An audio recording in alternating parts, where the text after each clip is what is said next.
अस्सलाम वालेकुम। जैसे कि पिछली वीडियो के ऊपर जो रिस्पॉन्स आया है आप में से काफ़ी सारे स्टूडेंट्स का कमेंट सेक्शन के अंदर, वो ये था कि हमें फ़र्स्ट ईयर स्टार्ट कर देनी चाहिए। मतलब बजाय इसके कि हम मैट्रिक के जो रिमेनिंग टॉपिक्स हैं या फिर जो हमारे चैप्टर्स रहते हैं उन्हें कवर करें। काफ़ी सारे स्टूडेंट्स ने यही सजेस्ट किया कि हमें फ़र्स्ट ईयर स्टार्ट कर देनी चाहिए। तो इसीलिए आज से हम लोग बाकायदा फ़र्स्ट ईयर का आगाज़ करने जा रहे हैं और ये फ़र्स्ट ईयर का जो है वो हमारा पहला लेक्चर है, जिसके अंदर हम थोड़ा सा इंट्रोडक्शन वगैरह और एक टॉपिक जो है वो कवर करेंगे पहले चैप्टर का। और लेक्चर के ऊपर जाने से पहले कुछ सजेशंस है या फिर कुछ बातें हैं जो आप लोगों ने जहन में रखनी है, ताकि ये जो फिज़िक्स है फर्स्ट ईयर की और भी जितने भी दूसरे सब्जेक्ट हैं, बेसिकली ये जनरल एक सजेशन है कि जो आपको अपने जहन में रखनी है, ताकि इफ़ेक्टिवली आप जो है वो चीज़ों को समझ सकें और अंडरस्टैंड कर सकें ये साइंस के जो हमारे पास सब्जेक्ट्स हैं। और वो सजेशन या फिर वो बात सबसे पहली तो क्या है कि आप लोगों ने लाजमी तौर पे सेल्फ़ स्टडी रखनी है। ये चीज़ मैट्रिक में मैं डिस्कस नहीं कर पाया था और आप में से काफ़ी सारे लोग भी जो है नहीं कर पाए होंगे, टाइम कम होने की वजह से और भी काफ़ी सारे फैक्टर्स थे, रिड्यूस सिलेबस वगैरह, और टाइम भी हमारा मतलब काफ़ी ज़्यादा कम था, तो इसलिए ये चीज़ जो है वो आप लोग मैट्रिक के अंदर नहीं कर पाए होंगे। तो इसलिए फर्स्ट ईयर के अंदर अभी चूँकि हम लोग शुरू से स्टार्ट कर रहे हैं और अच्छा खासा टाइम है आपके पास, तो सेल्फ स्टडी जो है वो आपने लाजमी रखनी है। और ये फिज़िक्स के अंदर ही नहीं बल्कि आप दुनिया की कोई सी भी फील्ड देख लें, कोई से भी सब्जेक्ट देख लें, हर एक फील्ड के अंदर महारत सेल्फ स्टडी की वजह से ही आती है। इसकी एग्जांपल हम लोग कुछ इस तरह से ले सकते हैं कि आप किसी भी फील्ड के बंदे से मिलें, चाहे वो शेफ़ हो, चाहे वो क्रिकेटर हो, चाहे वो राइटर हो या फिर कोई कराटे वाला हो, मतलब किसी भी फील्ड से उसका ताल्लुक़ हो, और अगर आप उससे ये सवाल करें कि आप इतने ज़्यादा माहिर कैसे हैं अपनी फील्ड के अंदर, मतलब अगर कोई शेफ़ है और आप उससे पूछें कि आप इतने ज़्यादा अच्छे शेफ़ कैसे, मतलब इतने ज़्यादा अच्छे कुक किस तरह से हैं, इतने अच्छे अच्छे खाने किस तरह से बना सकते हैं, तो उसका जवाब यही होगा कि सेल्फ़ स्टडी से, या फिर दूसरे लफ्ज़ों के अंदर प्रैक्टिस से। मतलब वो ये आपको कभी भी नहीं कहेगा कि हमारा जो टीचर था हम उसको बनाते हुए देखते थे या फिर उन्होंने हमें जो है रेसिपीज़ वगैरह लिख के दी थी और हम लोग उसको करते हुए देखते थे, तो इस वजह से हम लोग जो है वो शेफ़ बन गए, मतलब इतने ज़्यादा अच्छे शेफ़ बन गए। जब तक वो जो सीखा होगा उसने वो खुद से प्रैक्टिस नहीं करेगा, सेल्फ स्टडी नहीं करेगा, वो कभी भी माहिर नहीं बन सकता। इसी तरह अगर आप क्रिकेट की एग्जांपल लें तो आपने कभी ऐसा नहीं देखा होगा, ना सुना होगा कि कोई क्रिकेटर जो है वो इतना अच्छा क्रिकेटर कैसे बन गया सिर्फ देखने से। मतलब उसका जो कोच है वो उसको सिखा रहा है कि आपने बैटिंग इस तरह से करनी है, या फिर जो है वो कोच को देख रहा है कि वो इस तरह से बैटिंग कर रहा है और वो भी जो है वो देखते देखते जो है वो अच्छा खासा बड़ा क्रिकेटर बन गया। ऐसा कभी भी नहीं होगा। जब तक वो सेल्फ स्टडी नहीं करेगा, जब तक वो प्रैक्टिस नहीं करेगा, वो कभी भी अच्छा क्रिकेटर नहीं बन सकता। और ये सिर्फ इन फील्ड्स के अंदर नहीं होता, बल्कि दुनिया की कोई सी भी फील्ड हो, कोई सा भी सब्जेक्ट हो या कोई सी भी चीज़ हो, अगर आप ये चाहते हैं कि आप उसके अंदर माहिर हो जाएं, तो लाजमी तौर पे आपको सेल्फ स्टडी रखनी पड़ती है। तो अभी आपने करना क्या है कि बुक्स वगैरह तो सब ने जो है वो ले ली होंगी, या फिर आपके जो सीनियर्स हैं जो पास आउट हो चुके हैं, मतलब फर्स्ट ईयर के पेपर जिनके भी हो जाएंगे, तो आप उनसे जो है बुक वगैरह ले लें और बुक से जो है वो रीडिंग स्टार्ट कर दें। और ये जो बुक रीडिंग है, रीडिंग का मतलब ये नहीं कि आपने जो है वो पढ़ना स्टार्ट कर दिया और आपको समझ में कुछ भी नहीं आई। समझना, पूरे के पूरी चीज़ को जो है वो समझना, आपके पास डिक्शनरी वगैरह मौजूद है, आप पूरी की पूरी जो है वो पैराग्राफ पढ़ें और ये लेक्चर लेने से पहले करना है। मतलब जैसे अभी हम लोग जो है वो 1.1 इस चैप्टर का 1.1 वाला जो टॉपिक है वो हम लोग जो डिस्कस करेंगे यहाँ पे। तो आपने करना क्या है कि लेक्चर लेने से पहले ये पूरे का पूरा टॉपिक जो पढ़ लेना है। अच्छा, लेक्चर लेने से पहले पढ़ने का भी एक मकसद है और वो ये है कि हम लोग जो है वो गलत तरीके से लेक्चर लेते हैं। मतलब हमारे पास कुछ भी नॉलेज नहीं होता जब हम लोग लेक्चर ले रहे होते हैं, तो जो टीचर जो भी बता रहा होता है हमें मानना पड़ता है। मतलब ऐसा आप लोगों ने देखा होगा कि आप जब दोस्तों की गैदरिंग में भी बैठे हुए हो, तो कोई दोस्त अगर कोई टॉपिक छेड़ दे जिसके बारे में आपके पास बिल्कुल भी नॉलेज ना हो, तो वो कुछ भी बता देगा, आप लोगों को मानना पड़ेगा क्योंकि आपको पता ही नहीं है। तो हमारे साथ भी यही होता है कि जब भी हम लोग लेक्चर लेने बैठते हैं तो हमारे पास कोई कुछ भी नॉलेज नहीं होता उस लेक्चर के बारे में, मतलब टीचर क्या बताने वाला है हमें कुछ भी नहीं पता, तो वो जो भी बता दे हमें मानना पड़ता है। तो इसलिए हम लोग टीचर से कॉन्ट्रडिक्ट नहीं कर सकते या फिर हम जो है वो सवाल नहीं कर सकते कि सर हमें तो ये बात हमने तो इस तरह से पढ़ी है और आप इस तरह से बता रहे हैं। तो इसलिए टीचर की भी जो मर्जी होती है वो पढ़ा देता है। तो ये चीज़ आपने नहीं करनी फर्स्ट ईयर के अंदर, कम से कम फिजिक्स के अंदर। तो ठीक है, आपने सबसे पहले क्या करना है कि जब भी लेक्चर लें आप पहले पूरे का पूरा बुक के अंदर से वो पूरा टॉपिक जो है वो पढ़ लें, समझ लें। जो चीज़ नहीं समझ में आ रही वो लेक्चर के अंदर लाजमी क्लियर हो जाएगी, और आपके जो सवाल होंगे वो भी आपके जहन में आएंगे कि यार हमने तो इस तरह से पढ़ा था और टीचर जो है इस तरह से बता रहा है। तो इसलिए ये चीज़ जो है वो आपने लाजमी पहले करनी है कि पूरे का पूरा टॉपिक आपने पहले से पढ़ के रखना है। तो अभी हम लोग बढ़ते हैं अपने कंटेंट्स के ऊपर। सबसे पहले तो फर्स्ट ईयर का इंट्रोडक्शन है, या फिर आपके फर्स्ट ईयर के अंदर कितने कंटेंट्स हैं वो यहाँ पे हम लोग देख रहे हैं, कितने चैप्टर्स हैं वो हम लोग देख रहे हैं। तो 10 चैप्टर हैं आपकी फर्स्ट ईयर की बुक के अंदर जो हम लोग पढ़ेंगे, और यहाँ पे इस साल जो है वो हम लोग रिड्यूस सिलेबस वाला कुछ भी नहीं करने वाले। पिछले साल तो चलो टाइम कम था तो मजबूरन हमें कुछ टॉपिक छोड़ने पड़े, और कुछ चैप्टर भी जो है वो अकॉर्डिंग टू रिड्यूस सिलेबस हमें करने पड़े, लेकिन इस साल ऐसा कुछ भी नहीं होगा। हम सारे का सारा जो लगेगा कि इम्पॉर्टेंट है, हम सारे का सारा जो है वो यहाँ पे पढ़ेंगे। जो लगेगा कि मतलब आपके फ्यूचर के लिए इंपॉर्टेंट है, या फिर जो है वो आपको आगे काम आएगा, तो वो सारे का सारा जो है हम लोग यहाँ पे डिस्कस करेंगे। और मतलब पूरा एक एक लफ्ज़ तो नहीं पढ़ सकते ना हम लोग यहाँ पे। आपने क्या करना है कि आपने पहले से टॉपिक जो पूरे का पूरा तैयार मतलब पढ़ के आना है, और उसके बाद हम लोग यहाँ पे उसकी एक समरी, या फिर उसके जो बुलेट्स होते हैं या फिर जो पॉइंट्स होते हैं हम लोग वो यहाँ पे डिस्कस करेंगे। और बकाया जैसे मैट्रिक के अंदर चल रहा था वैसे ही हम लोग लेके जाएंगे सारा। मतलब हफ्ते के अंदर कोशिश करेंगे कि हफ्ते के अंदर एटलीस्ट 2 वीडियोस तो लाजमी आए, कम से कम 2, और ज़्यादा से ज़्यादा जो हमारा टारगेट होगा वो 4 वीडियोस का होगा। तो इतना ज़्यादा कोर्स नहीं है, आसानी से जो है वो ख़त्म हो जाएगा। तो ये आपके पास चैप्टर्स हैं, 10 चैप्टर्स। सबसे पहला जो आपके पास स्कोप ऑफ फिजिक्स है, फिर आपके पास जो है वो स्केलर और वेक्टर्स है। काफ़ी इंपॉर्टेंट ये वाला चैप्टर है आपका स्केलर्स और वेक्टर्स का।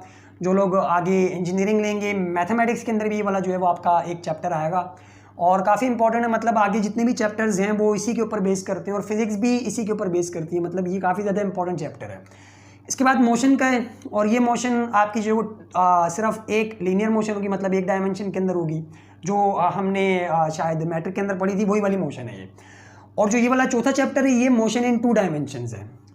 ये वाला जो चैप्टर है लीनियर मोशन, यानी कि एक लाइन के अंदर मोशन को हम लोग डिस्कस करेंगे, या तो वो हॉरिजॉन्टल होगी या फिर वर्टिकल होगी तीसरे चैप्टर के अंदर। चौथे चैप्टर के अंदर क्या होगा कि हमारे पास मोशन दोनों डायमेंशन के अंदर आ जाएगी एक साथ, कुछ इस तरह से। इसको पैराबोलिक मोशन बोलते हैं। तो मतलब इस तरह की मोशन जो होती है इसको हम लोग स्टडी करेंगे, और ज़्यादातर ये बेसिकली आर्मी वगैरह के अंदर सिखाई जाती है। तो अगर वहाँ का भी किसी का कॉन्सेप्ट है कि आपको वहाँ जाना है, तो आपके लिए ये वाला जो चैप्टर है वो काफ़ी ज़्यादा इंपॉर्टेंट होगा।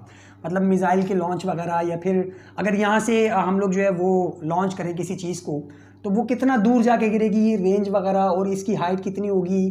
तो ये सारी की सारी चीज़ें हम लोग इस चैप्टर के अंदर डिस्कस करेंगे, जो कि चौथा चैप्टर है।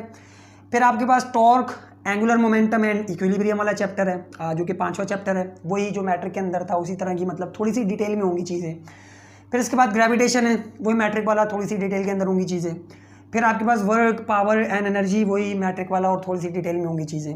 फिर आपके पास ये वेव मोशन एंड साउंड है, जो आपका मैट्रिक के अंदर 12 चैप्टर था, वो यहाँ पे अभी 8वां चैप्टर बन के आया है। और वेव मोशन एंड साउंड, ये सारी की सारी चीज़ें हम लोग इसी के अंदर डिस्कस करेंगे। थोड़ी सी डिटेल होगी, मतलब मैट्रिक वाली चीज़ें होंगी लेकिन थोड़ी सी डिटेल के अंदर होंगी। और ये जो 2 चैप्टर हैं ये आपके पास जो है वो ऑप्टिक्स से रिलेटेड है, और इसकी हमने जो है वो पढ़ी हुई थी कि ऑप्टिक्स आपके पास फिजिक्स की ऐसी ब्रांच होती है जिसके अंदर हम लोग लाइट को डील कर रहे होते हैं, फिर लाइट को स्टडी कर रहे होते हैं। तो पहला वाला जो है वो नेचर ऑफ लाइट है, जो हमने वहाँ पे डिस्कस किया था 15वें चैप्टर के अंदर। नेचर ऑफ लाइट को इसके अंदर डिस्कस करेंगे। और ये कौन सा था, कौन सी ब्रांच के अंदर आता है ऑप्टिक्स की? Physical optics. ये सारी चीज़ें जो आपको पता होंगी।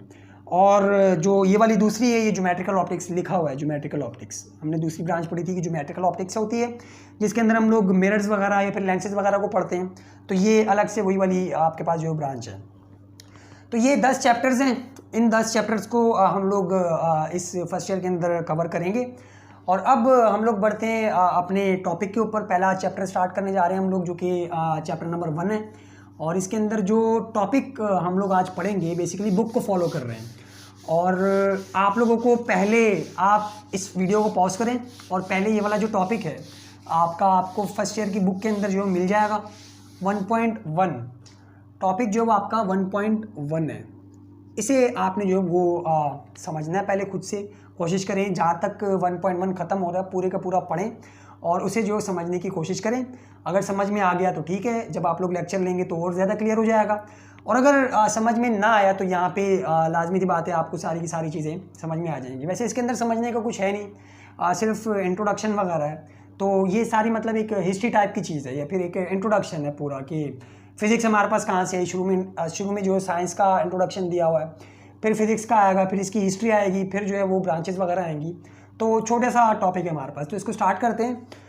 तो सबसे पहला जो हमारे पास इसकी स्क्रिप्ट जो मैंने बनाई है सबसे पहले उसके अंदर हम लोग डिस्कस करेंगे इंट्रोडक्शन ऑफ साइंस, क्योंकि फ़िज़िक्स हमें पता है कि साइंस की ही एक ब्रांच है। तो सबसे पहले यहाँ पे साइंस का इंट्रोडक्शन लेना या फिर साइंस को समझना जो है वो ज़रूरी है, जो हमने शायद मैट्रिक के अंदर भी किया होगा। तो सबसे पहला जो हमारा इसके अंदर टॉपिक है वो क्या है, इंट्रोडक्शन टू साइंस, कि साइंस क्या चीज़ होती है और फिर इसकी किस तरह से क्लासिफिकेशन हुई और किस तरह से जो है ये ब्रांचेस के अंदर टूटी।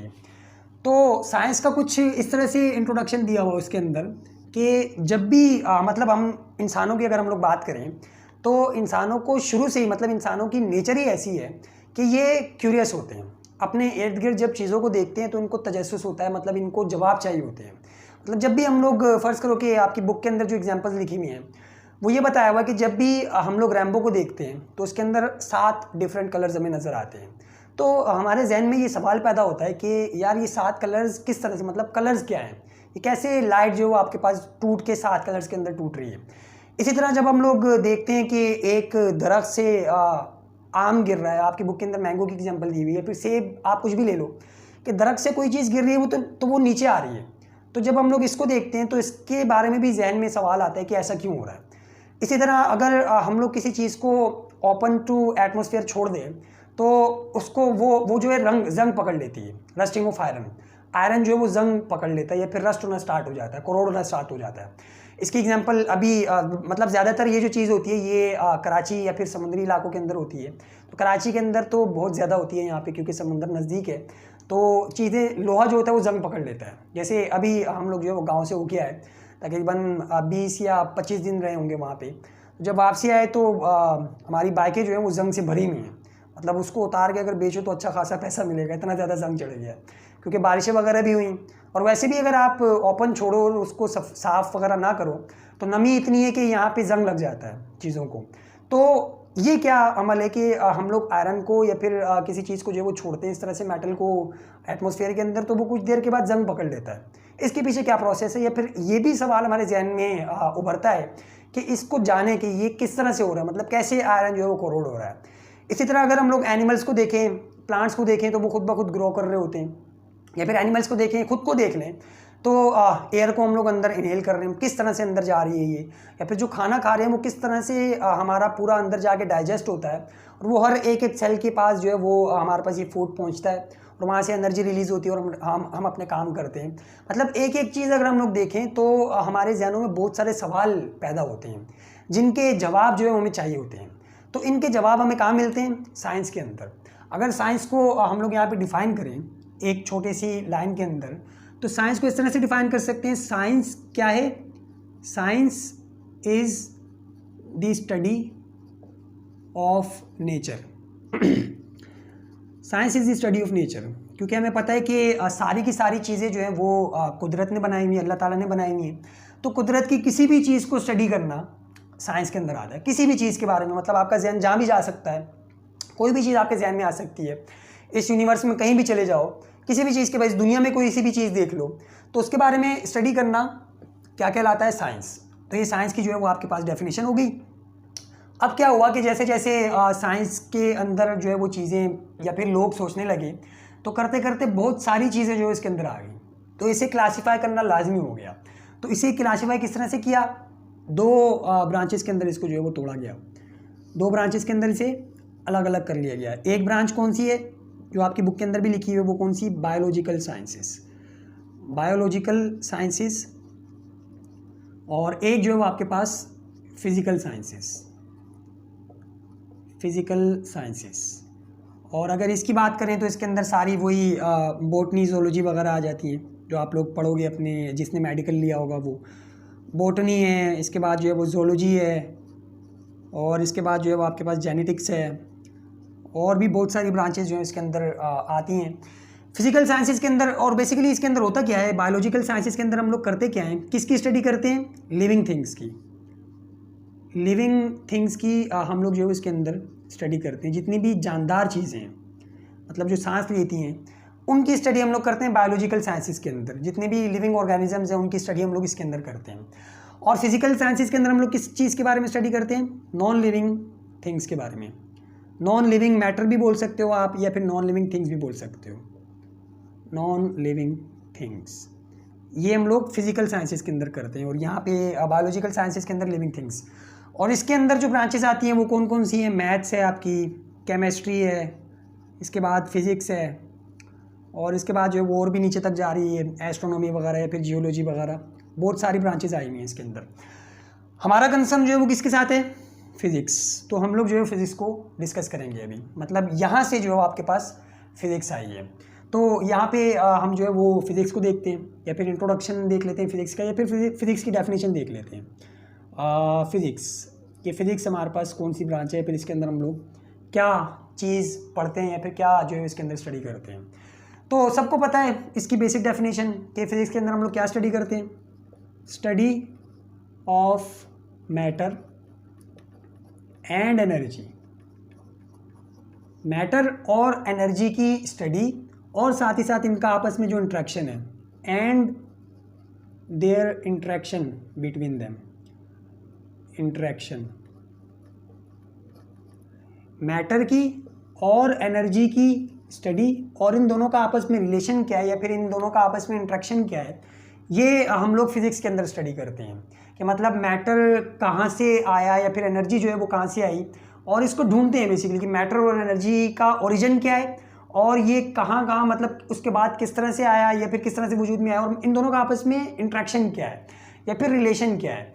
मैटर की कंपोजिशन, किस चीज़ से बना हुआ मैटर, और इसका स्ट्रक्चर क्या है, इसकी प्रॉपर्टीज़ क्या हैं। इसी तरह एनर्जी क्या चीज़ होती है, इसका जो है वो हमारे पास स्ट्रक्चर क्या है, मतलब ये किस चीज़ से मिलकर बनी होती है, कौन से ऐसे पार्टिकल्स होते हैं, फिर कौन सी ऐसी चीज़ें होती हैं जो एनर्जी को कैरी करते हैं, या फिर एनर्जी की नेचर क्या है। तो ये सारी की सारी चीज़ें जो हम लोग फिज़िक्स के अंदर स्टडी करते हैं। और बेसिकली इसके अंदर कुछ पॉइंट्स भी हैं जो यहाँ पे मैंने लिखे हुए हैं, ये हम लोग यहाँ पे देख लेते हैं कि फ़िज़िक्स हमारे पास असल में क्या होती है। सबसे पहला पॉइंट क्या है? ये तो फिज़िक्स की एक डेफिनेशन हो गई सिंपली। अब इसके बाद कुछ पॉइंट्स हैं हमारे पास, और वो पॉइंट्स क्या हैं कि फ़िज़िक्स जो है वो आपके पास टूल है। Physics is a tool by which we can search the universe. Physics आपके पास एक ऐसा टूल है कि जिसके ज़रिए से आप यूनिवर्स को तलाश कर सकते हो, या फिर यूनिवर्स के अंदर जितनी भी चीज़ें हैं हमारे पास, आप उसे तलाश कर सकते हो। इसके अंदर जितनी भी चीज़ें हैं, अगर आपको किसी चीज़ के बारे में जो है वो जानना है कि ये चीज़ किस तरह से फॉर्म हुई, ये किस तरह से जो है वो रोटेट कर रही है, ऑर्बिट के अंदर घूम रही है किसी, या फिर इसका वजूद किस तरह से आया है, फिर किसी भी चीज़ के बारे में आपको जानना है, तो फिज़िक्स आपके पास एक ऐसा टूल है जिसकी मदद से आप उस चीज़ के बारे में जान सकते हो। जैसे फ़र्ज़ करो कि ये हमारी अर्थ है, अगर कोई जानना चाहे कि ये अर्थ किस तरह से बनी, और कैसे ये खुद ब खुद जो है वो सूरज की गिर्द जो है वो रिवॉल्व कर रही है, सूरज किस तरह से बना, आए कहाँ से ये लोग, गैलेक्सीज किस तरह से आई, तो ये सारे का सारा हमारे यूनिवर्स के अंदर जितनी भी चीज़ें हैं, जितना भी मैटर है, जितनी भी एनर्जी है, तो फिज़िक्स आपके पास एक ऐसा टूल है जो आपके इन सवालों के आंसर करेगा, इन सवालों के जो है वो आपको जवाब देगा। या फिर यूनिवर्स को जो आप लोग सर्च कर सकते हो कि इसके अंदर जितनी भी सारी की सारी चीज़ें हैं वो किस तरह से वजूद में आई, और इनकी नेचर क्या है, और किन लॉज को जो है ये लोग फॉलो कर रहे हैं। तो फिज़िक्स आपके पास जो है वो एक ऐसा टूल है। इसके बाद आपके पास जो दूसरा पॉइंट है वो कुछ इस तरह का है कि फ़िज़िक्स के अंदर हम लोग क्या करते हैं कि फिज़िशिस्ट जितने भी होते हैं, इसकी स्पेलिंग पता नहीं क्या होगी, फिज़िशिस्ट जितने भी होते हैं उनका काम क्या होता है, फिर उनकी इंटेंशंस क्या होती है? Intend to formulate all things mathematically, या फिर इन मैथमेटिकल फॉर्म, मैथमेटिकली। ये सिर्फ याद रखने के लिए चीज़ें हैं, मतलब पॉइंट्स आप कहीं पे इस्तेमाल नहीं करना, सिर्फ हम लोग जो इसको डिस्कस कर रहे हैं कि मैंने कहीं पे पढ़े थे तो वहाँ से ये वाले पॉइंट जो है वो मुझे अच्छे लगे, तो यहाँ पे हम लोग तभी इनको डिस्कस कर रहे हैं। शायद ये आपकी बुक के अंदर ना हो, तो ये सिर्फ याद रखने के लिए, मतलब आपके जहन में बिठाने के लिए, मतलब कहीं पे इस्तेमाल नहीं करना, लिखना नहीं कहीं पे, इस्तेमाल भी कर सकते हो अगर अच्छी वर्डिंग के अंदर किया तो मतलब ये कि आप जो है समझने के लिए सिर्फ इनको जहन में रखो। दूसरा पॉइंट क्या है कि फिजिसिस्ट मतलब फिजिक्स के अंदर हम लोग करते क्या है कि बेसिकली जितनी भी चीज़ें हम लोग ऑब्जर्व करते हैं, जितनी भी चीज़ें हम लोग अपने इर्द गिर्द देखते हैं, हम उन्हें मैथमेटिकली जो है वो फॉर्मुलेट कर लेते हैं, उनको मैथमेटिक्स के ज़रिए से एक फार्मूले के अंदर फॉर्मुलेट कर लेते हैं और फिर उसकी स्टडी करते हैं और उसके ज़रिए से हम लोग प्रेडिक्ट कर रहे होते हैं कि ये चीज़ें हमारे पास अगर ये चीज़ हो तो हम आगे जाके किस तरह से कर सकेंगे। मतलब इसके एग्जांपल अगर हम लोग लें तो एग्जांपल इसकी कुछ इस तरह से है कि जैसे आपने एक चीज़ ऑब्जर्व की कि जब भी हम किसी चीज़ के ऊपर फोर्स लगाते हैं, जब भी हम किसी चीज़ के ऊपर फोर्स लगाते हैं तो वो मूव करना स्टार्ट हो जाती है, यानी कि वो एक्सेलरेट करती है, इसकी वेलोसिटी के अंदर चेंज आता है। तो अब इस चीज़ को फिजिसिस्ट क्या करेंगे, उनकी इंटेंशन क्या होगी कि ये मैथमेटिकली जो है फॉर्मुलेट कर लें ताकि आसानी से उसे जो है हम लोग इधर उधर मतलब अपनी मर्ज़ी से हम जो है वो उसे देख सकें, फिर सॉल्व कर सकें। तो उन्होंने मतलब क्या करते हैं वो कि इस चीज़ को जो है ऑब्ज़र्व किया और उसको मैथमेटिकली जो है वो एक फॉर्म के अंदर लेके आ गए। क्या? F=ma पढ़ा होगा, बड़ी मशहूर जो हमारे पास इक्वेशन है न्यूटन का सेकंड लॉ।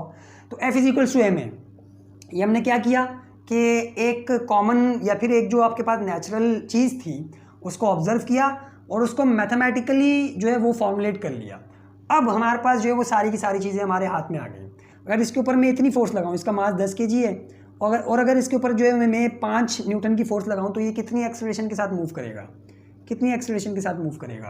तो हम इस फार्मूले को इस्तेमाल करते हुए आराम से ये बता सकते हैं। तो मतलब हम प्रिडिक्शंस कर सकते हैं आगे कि अगर हमारे पास दो चीज़ें या फिर कुछ जितने भी वेरिएबल्स हैं इसके अंदर सारे के सारे मौजूद हो और एक ना मौजूद हो तो हम उसकी वैल्यू बता सकते हैं। या फिर अगर आपके पास जो एक्सेलरेशन की वैल्यू दे दी जाए और आपको जो है वो फोर्स की भी वैल्यू दे दी जाए और आपसे पूछा जाए कि बताओ इसका मास कितना है, तो आप इसका मास भी बता सकते हो। तो ये बेसिकली एक जादू है, काला जादू, कि आप जो है वो चीज़ों को बगैर देखे। और इसकी एक और एग्जांपल हम लोग इस तरह से भी ले सकते हैं कि जो हमने चैप्टर नंबर 3 के अंदर किया था काम अपनी मैट्रिक के अंदर, कि बताओ अगर एक गाड़ी जो है वो 4 मीटर पर सेकंड की स्पीड से मूव कर रही है और डिस्टेंस जो है वो उसने ट्रैवल किया है, डिस्टेंस जो है उसने ट्रैवल किया 5 मीटर का, तो बताओ उसको कितना टाइम लगा होगा। डिस्टेंस जो है उसने, या फिर यहाँ पे लिख दो 10 मीटर का उसकी स्पीड इतनी थी और 10 मीटर का उसने जो है फासला तय किया, तो बताओ उसको कितना टाइम लगा होगा। तो ये अगर किसी आप आम बंदे से पूछो जिसने फिजिक्स नहीं पढ़ी हुई या फिर कोई ऐसा बंदा कि जो एजुकेटेड नहीं है, तो वो आपको नहीं बता पाएगा, उसको पता ही नहीं होगा स्पीड होती क्या है, उसको पता ही नहीं होगा स्पीड के बारे में। ये तो आपने पढ़ा हुआ है तो आपको पता है, तो आप बता सकते हो कि टाइम जो कितना लगा होगा। या फिर आपको जो है वो डिस्टेंस पूछा जाए कि भाई इतनी स्पीड से जा रहा है बंदा, 4 मीटर पर सेकंड की स्पीड से जा रहा है और वो इसी स्पीड से जो है वो चलता रहा कितने मिनट तक, 8 मिनट तक, 8, या फिर इसको सेकंड्स के अंदर अगर कर लो तो बोलो कि 30 सेकंड तक, 30 सेकंड तक उसने अपनी स्पीड इतनी रखी, तो बताओ उसने कितना डिस्टेंस ट्रैवल किया होगा। तो अगर ये आप किसी आम बंदे को बताओगे तो वो यही समझेगा कि यार ये जादू है। और फिज़िक्स के अंदर हम लोग ये क्या कर रहे होते हैं कि बेसिकली इसी चीज़ को मैथमेटिकली जो है वो फॉर्मुलेट करते हैं, V=S/T, और फिर इन दोनों को जो है इसके अंदर पुट करेंगे और हमारे पास आंसर आ जाएगा। तो फिजिक्स क्या कर रहे होते हैं, फिजिसिस्ट क्या कर रहे होते हैं बेसिकली, कि चीज़ों को, जो भी हमारे पास नेचुरल चीज़ें हैं उनको ऑब्जर्व करते हैं और मैथमेटिकली उनको जो है वो फॉर्मुलेट कर लेते हैं और फिर उनकी स्टडी करते हैं। तो ये हमारा जो है वो काम होता है फिज़िक्स के अंदर। और सबसे आखिरी बात जो इस पूरे के पूरे हमारे फिज़िक्स को कंक्लूड कर देगी वो क्या है कि from microscopic level to macroscopic level physics is needed. Microscopic level से लेकर, माइक्रोस्कोपिक के बारे में तो आपको पता होगा कि माइक्रोस्कोपिक का मतलब कि छोटा सा लेवल, यानी कि एटॉमिक लेवल को आप जो है वो देख लो। तो एटॉमिक लेवल से लेकर, ये माइक्रोस्कोपिक का मतलब क्या कि बहुत ही ज़्यादा छोटा लेवल, छोटा सा माइक्रोस्कोप से जो चीज़ें नज़र आती हैं, मतलब जिन चीज़ों को हम लोग नेकेड आई से नहीं देख सकते, यानी कि छोटी छोटी चीज़ें, छोटी से छोटी चीज़ से लेकर मैक्रोस्कोपिक बड़ी से बड़ी चीज़ तक फिज़िक्स जो है वो काम आती है। फिर फिज़िक्स जो है वो आपको ज़रूरत पड़ती है फिज़िक्स की चीज़ों को समझने के लिए, मतलब फिज़िक्स मौजूद है। आप देख लो, छोटा सा अगर हम लोग इसकी एग्जांपल लें तो आपके पास क्या है, एक एटम है, उसका न्यूक्लियस है, उसके अराउंड जो है वो आपके पास न्यूक्लियस के अराउंड इलेक्ट्रॉन जो है वो रिवॉल्व कर रहे हैं, ठीक है। ये आपके पास जो है माइक्रोस्कोपिक लेवल हो गया, माइक्रोस्कोपिक। और इसी तरह अगर हम लोग मैक्रो की बात करें तो हमारे पास सन है बहुत ही बड़ा, जिसका हमारे पास जो है मास है।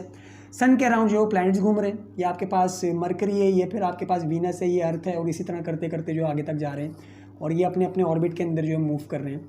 तो कुछ सिमिलैरिटीज़ भी पाई जाती हैं। और इस छोटे से लेवल से लेकर बड़े लेवल के ऊपर फिज़िक्स पूरी की पूरी जो है वो इसकी ज़रूरत पड़ती है चीज़ों को डिफाइन करने के लिए। ये अर्थ किस तरह से मूव कर रही है इसके अराउंड, मतलब कौन सी फोर्स है जो इसको मूव करवा रही है, और कैसे, मतलब किन लॉज को फॉलो करते हुए ये मूव कर रही है। और यहाँ पे अगर हम लोग इलेक्ट्रॉन को देखें, ये किस तरह से मूव कर रहा है न्यूक्लियस के अराउंड, तो यहाँ से लेकर यहाँ तक, छोटे से लेवल से लेकर बड़े लेवल तक जितनी भी चीज़ें मौजूद हैं, एटम से लेकर बड़े हमारे पास सोलर सिस्टम तक जितनी भी चीज़ें इसके अंदर, बल्कि गैलेक्सीज और यूनिवर्स तक आप चले जाओ, जितनी भी चीज़ें इसके अंदर मौजूद हैं, उन्हें एक्सप्लेन करने के लिए, उन्हें समझने के लिए आपको किसकी ज़रूरत पड़ेगी? फिज़िक्स की। आपको ज़रूरत पड़ेगी फ़िज़िक्स की। तो ये आपके पास जो है फ़िज़िक्स का छोटा सा इंट्रोडक्शन हो गया, जो आपको बुक के अंदर भी मिलेगा। थोड़ी बहुत बातें जो आपको बुक के अंदर भी मिल जाएंगी, और थोड़ी बहुत बातें जो हमने थोड़ा सा बुक से हट के भी की हैं, जो ये पॉइंट्स हैं ये बेसिकली बुक के अंदर शायद ना लिखे हुए हों, ये क्या पता हो, आप देख लेना बुक के अंदर। तो ये हमारे पास जो है फ़िज़िक्स का छोटा सा इंट्रोडक्शन है। और इसके बाद हमारे पास जो है वो हिस्ट्री बताई हुई है फ़िज़िक्स की, कि फ़िज़िक्स जो है वो कितनी पुरानी है। उसके अंदर भी कुछ थोड़े बहुत जो है पॉइंट्स हैं वो यहाँ पे हम लोग देख लेते हैं कि हिस्ट्री के अंदर उन्होंने क्या बताया हुआ है आपकी बुक के अंदर बेसिकली। तो history of physics, history of physics, और इसके अंदर बेसिकली क्या क्या बताया हुआ है। सबसे पहले तो ये बात बताई हुई है कि फ़िज़िक्स इतनी पुरानी है कि जितनी इंसानियत, फ़िज़िक्स उतनी ही पुरानी है कि जितनी इंसानियत। मतलब जब से इंसान सोचना शुरू किया इंसानों ने, या फिर इंसान इस दुनिया के अंदर आए, तो फ़िज़िक्स जो है वो वहाँ से हमारे पास वब से थी। मतलब इंसानों ने जब से सोचना स्टार्ट किया तो फ़िज़िक्स का वजूद जो है वो वब से हो गया था। इसकी जो है वो एग्जांपल्स क्या क्या दी हुई उन्होंने। एक एग्जांपल जो है वो आपके पास केव मैन की दी हुई है, यानी कि जो लोग गारों के अंदर रहते थे, तो उन्हें भी पता था कि अगर हम पत्थर को आपस में रगड़ेंगे तो आग निकलेगी। तो इतनी फ़िज़िक्स वो भी जानते थे। तो और ये जो गार वाले बंदे बहुत ज़्यादा कदीम, मतलब अच्छी खासी पुरानी बात है। तो फ़िज़िक्स, इतनी फ़िज़िक्स जो है वो लोग भी जानते थे। तो ये आपके पास जो है वो हिस्ट्री बताई हुई है कि फ़िज़िक्स कितनी पुरानी है। इसी तरह फिर जो है वो उन्होंने चाइनीज़ लोगों की एग्जांपल दी हुई है कि चाइनीज़ लोग जो हैं वो जानते थे कि पेपर किस तरह से बनाया जाता है। मतलब पहला पेपर जो उन्होंने बनाया था, जो कि बहुत ज़्यादा पुरानी बात है। तो पेपर के बनने का जो अमल है वो भी हमारे पास फ़िज़िक्स के अंदर आता है। तो फ़िज़िक्स की मतलब हिस्ट्री के अंदर बताया हुआ है कि चाइनीज़ लोग भी जानते थे। इसी तरह जो हमारे पास इजिप्शियंस थे, जो मिस्री लोग थे, उनके पास कुछ ऐसे टूल्स थे, उनके पास कुछ ऐसे औजार थे कि जिनकी मदद से वो फ्लड का लेवल चेक करते थे। मतलब जो आपके पास सैलाब आता है वो कितना आ रहा है, मतलब उसका लेवल क्या है, वो उसको जो है मेजर करते थे। तो मेजरमेंट करना भी हमारे पास जो फिज़िक्स का ही एक हिस्सा है। तो इजिप्शियंस भी फिज़िक्स को जानते थे। इसी तरह फिर आगे जो आपके पास ग्रीक्स के बारे में लिखा हुआ है, तो ग्रीक्स तक तो जो है वो फिज़िक्स बहुत ज़्यादा डेवलप हो चुकी थी, जिसके अंदर काफ़ी सारे साइंटिस्ट आए, आर्चिमिडस वगैरह, और इसके अलावा जो है वो आपके पास प्टोलेमी वगैरह, और मतलब बहुत सारे साइंटिस्ट इसके अंदर आए जिन्होंने बहुत ज़्यादा कंट्रीब्यूट किया फ़िज़िक्स के अंदर, और अच्छे खासे लॉज जो है वो दिए। मतलब अच्छी खासी डेवलप हो गई थी यहाँ पे फ़िज़िक्स। फिर इसके बाद जो है वो हमारे पास मुस्लिम साइंटिस्ट आए, मुसलमानों का दौर आया, और इन्होंने बहुत बड़े बड़े कारनामे किए फ़िज़िक्स के अंदर, जो हम लोग आगे पढ़ेंगे, जिसके अंदर काफ़ी सारे नाम हैं बड़े बड़े, अल-बेरूनी वगैरह, इब्नुल हैसम वगैरह, और इसके अलावा और भी काफ़ी सारे हमारे पास जो है वो मुस्लिम साइंटिस्ट हैं जिन्होंने काम किया, और पूरा दौर आया उनका। फिर मुसलमानों का जब ज़वाल हुआ तो इसके बाद कौन से हमारे पास मॉडर्न दौर जो भी शुरू हो गया, जो आज तक जो चलता जा रहा है, जिसके अंदर आइंस्टाइन वगैरह, न्यूटन वगैरह, और बड़े बड़े इतने मैक्सवेल वगैरह वो साइंटिस्ट आए। तो ये हिस्ट्री बताई हुई है कि कहाँ से जो है वो फ़िज़िक्स की, मतलब हमें कहाँ तक पता लगता है कि फ़िज़िक्स कहाँ तक के लोग जो जानते थे फ़िज़िक्स के बारे में, और करते करते किस तरह से जो है ये डेवलप हुई। इसके बाद फ़िज़िक्स की सबसे आखिरी जो चीज़ें रह गई हमारे पास वो ब्रांचेज़ हैं, कि फ़िज़िक्स को जो है वो किस तरह से ब्रांचेज़ के अंदर तकसीम किया गया। और अभी की अगर हम लोग बात करें तो फ़िज़िक्स की कितनी ब्रांचेज़ हैं, या फिर फ़िज़िक्स को कैसे डील किया जाता है। मतलब अगर फ़िज़िक्स के अंदर भी आपने जाना है तो कितनी आपके पास जो है वो चॉइसेस हैं, या फिर कितनी ब्रांचेज़ हैं। अगर बेसिक बात करें तो फ़िज़िक्स की सिर्फ 2 ब्रांचेज़ हैं। फ़िज़िक्स की दो ब्रांचेज हैं अगर अभी की बात करें हम लोग, तो ये हमारे पास फिज़िक्स है और इसकी दो ब्रांचेज हैं। एक को हम लोग क्लासिकल फिज़िक्स बोलते हैं, क्लासिकल फिज़िक्स, और एक को जो है वो हम लोग क्वांटम फिज़िक्स या फिर मॉडर्न फिज़िक्स, क्वांटम के नाम से भी जानते हैं और इसे जो है वो हम लोग मॉडर्न फिज़िक्स भी बोलते हैं, मॉडर्न फिज़िक्स। ये दो ब्रांचेस हैं। और क्लासिकल फिज़िक्स के अंदर क्या है, बेसिकली हम लोग कुछ साइंटिस्ट हैं ऐसे कि जिनके जो काम है वो सारे के सारे क्लासिकल फिज़िक्स के अंदर आते हैं। और क्वांटम फिज़िक्स के अंदर या फिर मॉडर्न फिज़िक्स के अंदर जो है वो आइंस्टाइन के बाद या फिर कुछ ऐसे साइंटिस्ट हैं जिनके प्रिंसिपल जब आए तो उनके बाद जो है पूरी एक ब्रांच हमारे पास बन गई। मतलब ये पहले नहीं थी, ये अभी कुछ अरसा पहले, मतलब कुछ 100 सालों पहले ही जो है वो डेवलप हुई है, फिर कुछ हमारे पास 50-60 सालों पहले जो डेवलप हुई है और अभी अच्छी खासी जो है वो मतलब इसके अंदर काम हो चुका है। तो यहाँ से जो है वो हमारे पास दो ब्रांचेज हैं। क्लासिकल फिज़िक्स के अंदर किस किस का काम आता है? सबसे पहले तो न्यूटन, और सिर्फ न्यूटन ही नहीं है, काफ़ी सारे लोग बोलते हैं कि क्लासिकल फिज़िक्स जो है वो सिर्फ न्यूटन की फ़िज़िक्स है, हालांकि ऐसा नहीं है। इसके अंदर और भी काफ़ी सारे साइंटिस्ट हैं जिनका नाम लेना जो है वो ज़रूरी है। सबसे पहले तो न्यूटन के जितने भी लॉज हैं वो सारे के सारे हमारे पास क्लासिकल फिज़िक्स के अंदर आते हैं। और अभी तक आप जितनी भी फिज़िक्स पढ़ चुके हो और अभी भी जो पढ़ रहे हो सारे की सारी यही क्लासिकल फिज़िक्स है। इस तक तो आप लोग जो है पहुँचे ही नहीं हो और ना पहुँचोगे। फर्स्ट ईयर के अंदर भी सारी जितनी भी आप फिज़िक्स पढ़ोगे सिवाय 2-3 टॉपिक्स के, वो सारी की सारी क्लासिकल फिज़िक्स से ही रिलेटेड होंगे। सेकेंड ईयर के अंदर जब आप लोग जनरल रिलेटिविटी या फिर जो आपके पास स्पेशल रिलेटिविटी है जो जोन सी भी है आइंस्टाइन की जो है वो, जब आप लोग वो पढ़ोगे तो उसके बाद आपके पास क्वांटम फिज़िक्स या फिर मॉडर्न फिज़िक्स की बातें शुरू होंगी, जिसके अंदर ये कॉन्सेप्ट आ जाएगा कि टाइम जो है वो आपके पास कांस्टेंट नहीं है और जो आपके पास मास है वो कांस्टेंट नहीं है, जबकि यहाँ पे हम लोग सारी की सारी चीज़ें कांस्टेंट लेके चल रहे होते हैं। वो सारी की सारी जो लॉज हैं वो हम लोग फिज़िक्स के इसके न्यूटन के देख रहे होते हैं। आइंस्टाइन का शायद आपने अभी तक एक भी लॉ नहीं पढ़ा होगा। तो न्यूटन है, इसके अलावा गैलीलियो है, और इसके अलावा जो है वो हमारे पास केपलर है, और इसके अलावा जो है मैक्सवेल है। तो ये सारे के सारे साइंटिस्ट, इनके जितने भी काम, और भी बहुत सारे साइंटिस्ट हैं इनके अंदर, लेकिन ये बड़े बड़े हैं कुछ जिनके नाम लेना यहाँ पे जो है ज़रूरी है। तो इनके जितने भी आपके पास लॉज हैं, जितनी भी आपके पास नॉलेज है, वो सारी की सारी क्लासिकल फिज़िक्स के अंदर आती है। और क्वांटम फिज़िक्स के बानी या फिर क्वांटम फिज़िक्स के अंदर जितनी भी चीज़ें अलाई करती हैं वो कौन कौन से साइंटिस्ट की करती हैं? सबसे पहले तो जो हाइजेनबर्ग है, हाइजेनबर्ग का अनसर्टेनिटी प्रिंसिपल जो आप लोग केमिस्ट्री के अंदर पढ़ोगे अपने चैप्टर नंबर 3 के अंदर, तो यहाँ से भी जो है वो क्वांटम फिज़िक्स का एक आगाज़ हो गया था। हाइजेनबर्ग का अनसर्टेनिटी प्रिंसिपल, ये ध्यान में रखना, सर्टेनिटी प्रिंसिपल, नीटी, ये आप लोग जो है वो पढ़ोगे चैप्टर नंबर 3 के अंदर अपनी केमिस्ट्री के अंदर। और इसके अलावा सबसे बड़े जो है वो जिनको बोला जाता है कि इसके बाद ही क्वांटम फिज़िक्स का आगाज़ हुआ था वो आइंस्टाइन है। आइंस्टाइन की भी जो हमारे पास जनरल थ्योरी है रिलेटिविटी की या फिर स्पेशल थ्योरी है रिलेटिविटी की या फिर जो है वो वाली थ्योरी, उसके बाद हमारे पास जो है वो क्वांटम फिज़िक्स का आगाज़ हुआ। और इसके अंदर और भी काफ़ी सारे जो है वो साइंटिस्ट आते हैं, जैसे डी ब्रॉगली है, डी ब्रॉगली का हाइपोथेसिस था, सेकेंड ईयर के अंदर आप लोग शायद पढ़ोगे। और भी काफ़ी सारे नाम हैं, लेकिन जो है वो यहाँ पे इतने बहुत हैं। तो ये दो ब्रांचेस हैं। और अगर शॉर्ट में बताया जाए तो क्लासिकल फ़िज़िक्स जो है वो बेसिकली बड़ी बड़ी चीज़ों के लिए हम लोग इस्तेमाल करते हैं, जैसे हमारे पास सन है, अर्थ है, इनकी मोशन है आपस में, और बड़े बड़े जितने हमारे पास जो है वो ऑब्जेक्ट्स हैं, जैसे मतलब हमारे पास छोटे छोटे लेवल पे नहीं, बड़ी बड़ी लेवल के ऊपर जो चीज़ें हम लोग स्टडी करते हैं वो क्लासिकल फिज़िक्स के अंदर करते हैं।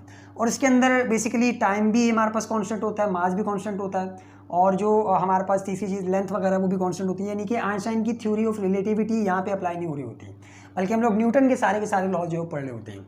और क्वांटम फिज़िक्स की अगर बात की जाए तो इसके अंदर छोटे छोटे जो हमारे पास पार्टिकल्स हैं या फिर एटॉमिक लेवल के ऊपर अगर जाके फिज़िक्स को अप्लाई किया जाए तो वो क्वांटम फिज़िक्स के अंदर आती है। इस तरह से याद कर लो, इस तरह से ज़्यादा अच्छा रहेगा कि एटॉमिक लेवल के ऊपर कि जितने भी सब एटॉमिक पार्टिकल्स हैं या फिर जितनी भी उसके अंदर छोटी छोटी चीज़ें हैं एटम के अंदर, वो सारी की सारी चीज़ें हम लोग डिस्कस करते हैं क्वांटम फिज़िक्स के अंदर या फिर मॉडर्न फिज़िक्स के अंदर।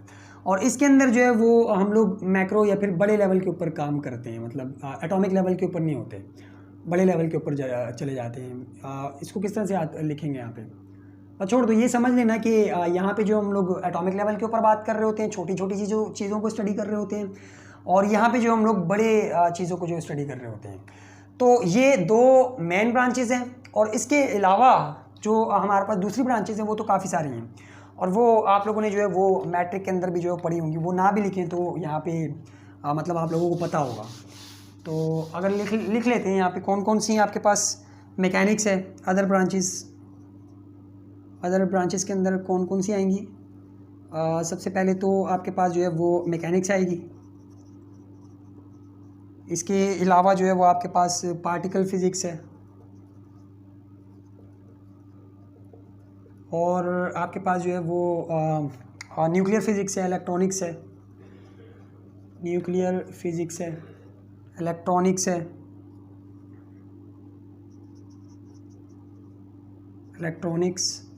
इलेक्ट्रिकल है, या फिर इलेक्ट्रिसिटी जिसको बोलते हैं, इलेक्ट्रिसिटी है। और इसके अलावा जो है वो आपके पास एस्ट्रोफिज़िक्स है,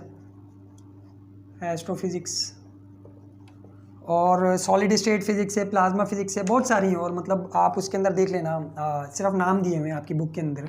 और डेफिनेशन अगर देखनी है तो वही मैट्रिक वाली है कि इसके अंदर हम लोग चीज़ों को स्टडी करते हैं। किसके बारे में? मैकेनिक्स के अंदर हम लोग स्टडी करते हैं मोशन ऑफ ऑब्जेक्ट्स विद और विदाउट रेफरेंस ऑफ फोर्स, मतलब मोशन को स्टडी करते हैं मैकेनिक्स के अंदर।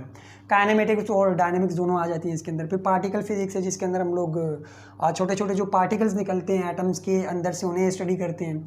फिर न्यूक्लियर फिजिक्स है जिसके अंदर हम लोग जो एटम होता है उसके न्यूक्लियस को स्टडी कर रहे होते हैं। ये अगर एटम है तो इसका जो न्यूक्लियस है इसके अंदर जितनी भी चीज़ें हैं, प्रोटॉन और न्यूट्रॉन, इनको स्टडी करेंगे किन किन चीज़ों से मिलके बने हुए हैं, तो वो सारी की सारी चीज़ें इसके अंदर आएंगी न्यूक्लियर फिजिक्स के अंदर। इलेक्ट्रॉनिक्स के अंदर बेसिकली हम लोग इलेक्ट्रॉन्स का फ्लो करवाते हैं सर्किट्स के अंदर, उन्हें जो है वो स्टडी करते हैं। फिर इलेक्ट्रिसिटी है, एस्ट्रोफिजिक्स है, ये सारी की सारी चीज़ें जो आप लोग देख लेना मैट्रिक के अंदर ही जो डिफाइन होंगी, या फिर अगर सिर्फ नाम भी याद कर लिए तो बहुत है। तो ये था हमारा आज का लेक्चर जो कि 1.1 था, मतलब 1.1 को हमने कवर किया है। और ऐसा नहीं है कि सारे के सारे लाइन से हम लोग सारे के सारे जो है इसी तरह से कवर करते हुए जाएंगे। तो आप लोगों ने पढ़ना सारे हैं। अब इनमें से जो जो इम्पोर्टेंट हुए, करने के हुए, जो डिस्कस करने के हुए हम लोग यहाँ पे डिस्कस करेंगे, और जो नहीं डिस्कस करने के हुए वो आप लोगों ने वैसे ही पढ़े होंगे। अगर कोई सवाल हुआ तो आप लोग कमेंट सेक्शन के अंदर जो पूछ लेना। तो अब अगला जो हमारे पास टॉपिक होगा वो 1.2 और 1.3 दोनों मिला के जो है वो हम लोग कवर करने की कोशिश करेंगे। तो आप उसे पहले से ही जो है वो स्टडी कर लें, सेल्फ स्टडी करनी है। इसकी भी जो चीज़ें हमने देखी यहाँ पे, ये सारी की सारी भी, और आगे जो आपके 2 टॉपिक्स हैं उनकी भी। तो आज के लिए इतना ही, मिलते हैं फिर अगली वीडियो में। तब तक के लिए अल्लाह हाफिज़।